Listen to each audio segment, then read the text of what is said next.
नमस्कार अमरावती। संत गाडगेबाबा अमरावती विद्यापीठाच्या 42व्या दीक्षांत समारंभात आज प्रेरणादायी वातावरण पाहायला मिळाले। या सोहळ्याला प्रमुख पाहुणे म्हणून उपस्थित होते माजी लष्कर प्रमुख जनरल मनोज पांडे। आपल्या भाषणात जनरल मनोज पांडे यांनी तरुणांना अत्यंत महत्त्वाचा संदेश दिला। त्यांनी सांगितले की तरुणांनी चरित्र, आचरण आणि क्षमता या त्रिसूत्रीचा अवलंब करावा। व्यक्तीचे यश केवळ गुणवत्तेवर नाही तर त्याच्या चरित्र आणि वर्तनावरही अवलंबून असते, असे त्यांनी स्पष्ट केले।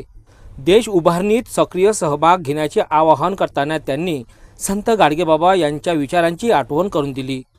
सामाजिक न्याय, स्वच्छता आणि शिक्षण याकरिता गाडगेबाबांनी दिलेला संदेश आजही तितकाच प्रेरणादायी असल्याचे त्यांनी नमूद केले। आत्मविश्वास के साथ आगे बढ़ते हुए अपने सपनों को साकार करें, अच्छे नागरिक बने और अपने योगदान से उभरते और विकसित भारत का सपना साकार करें। You must also contribute back to the society and the nation at large where possible. Support and help those in need with contribution of your time, resources and influence. Love for the country must remain your beacon with an unwavering commitment, sense of devotion and an undying passion for the land that has nurtured us. Today, we also acknowledge the dedication, hard work and commitment of the teachers and faculty members in providing knowledge, guidance and support essential for growth and development of students. You are the guiding stars who illuminate the path and help students navigate the journey of life. Your impact is immeasurable and your contributions invaluable. Before I conclude, I once again convey my heartiest congratulations to the award winners and graduating students and wish the Sant Gadge Baba Amravati University a wonderful journey ahead, marked by greater achievements, advancements in knowledge, and a steadfast commitment to the service of our great nation. I wish each one of you the very best in future pursuits.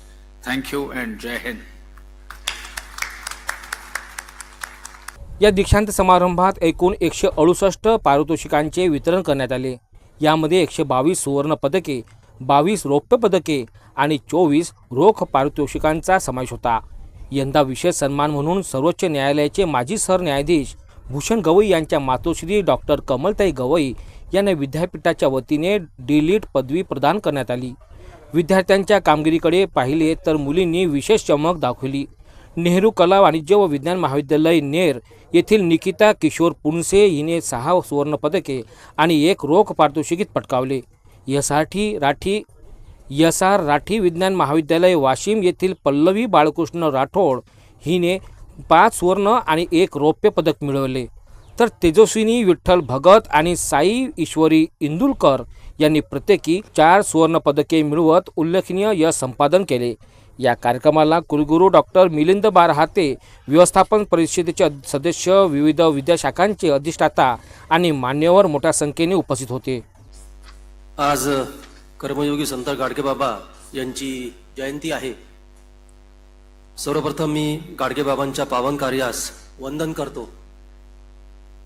आजच्या दीक्षांत समारंभाचे प्रमुख अतिथी भारतीय सैन्य दलाचे माजी प्रमुख माननीय जनरल श्री मनोज पांडे,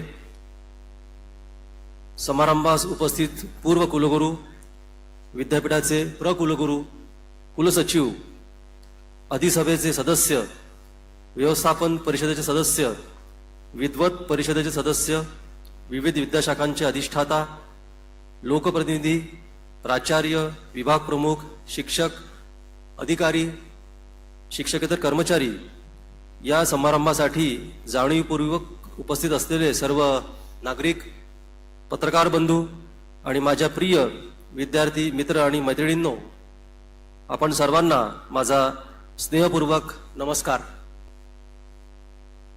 आजच्या दीक्षांत समारंभामध्ये विद्यापीठातर्फे संबंधित महाविद्यालयातील 40,288 तर स्वायत्त महाविद्यालयातील 2029 विद्यार्थ्यांना पदवी, 255 विद्यार्थ्यांना पदविका, 466 संशोधकांना आचार्य पदवी म्हणजे PhD, मानव विज्ञान विद्याशाखेतील राज्यशास्त्र विषयातील एक वाङ्मय पंडित डिलीट पदवी, तसेच गुणवत्ता यादीत स्थान पटकावणाऱ्या विद्यार्थ्यांना 117 सुवर्ण पदके, 21 रौप्य पदके आणि 23 रोख पारितोषिके प्रदान करण्यात आली आहेत.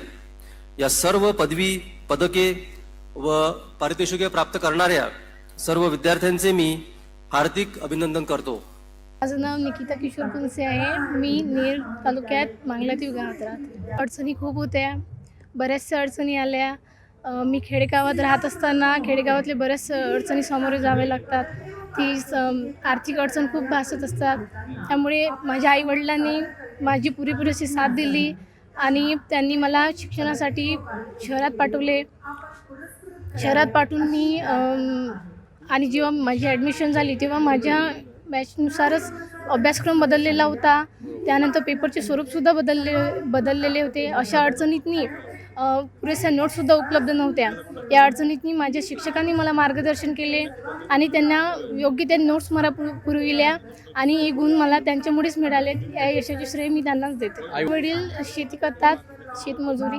आता PhD करून प्राध्यापक बनायचे आहे आणि त्यांचं स्वप्न पूर्ण करायचं आहे. माझ्या आईवडिलांचं स्वप्न आहे की मी सहाय्यक प्राध्यापक बनावं. माझे नाव निकिता पुणेश्वर देवकते. मी उमरखेडे इथली आहे. मी यवतमाळ जिल्ह्यातली आणि अमरावती येथे डॉक्टर पंजाबराव देशमुख महाविद्यालयामध्ये लॉ करत आहे. खूप छान वाटते माझ्या शिक्षकांबद्दल आणि त्यांनी खूप मोटिवेट केले आणि आईबाबांनी खूप सपोर्ट केला. त्यांनी एवढ्या परिस्थितीमध्ये मला शिकवलं आणि त्यांचे स्वप्न पूर्ण करण्यासाठी मी नेहमी धडपडत राहील. मजुरीच करतात. एवढे सांगून इच्छिते की परिस्थिती आपल्या कधीही आडवी येत नाही. यशाचे जर शिखर गाठायचे असले तर परिस्थिती कधीच आडवी येत नाही आणि आपल्या आईबाबाचे स्वप्न पूर्ण करणे हेच आपल्या प्रत्येक विद्यार्थ्यांचं कर्तव्य आहे आणि ते पालन करावे हे सांगू इच्छिते.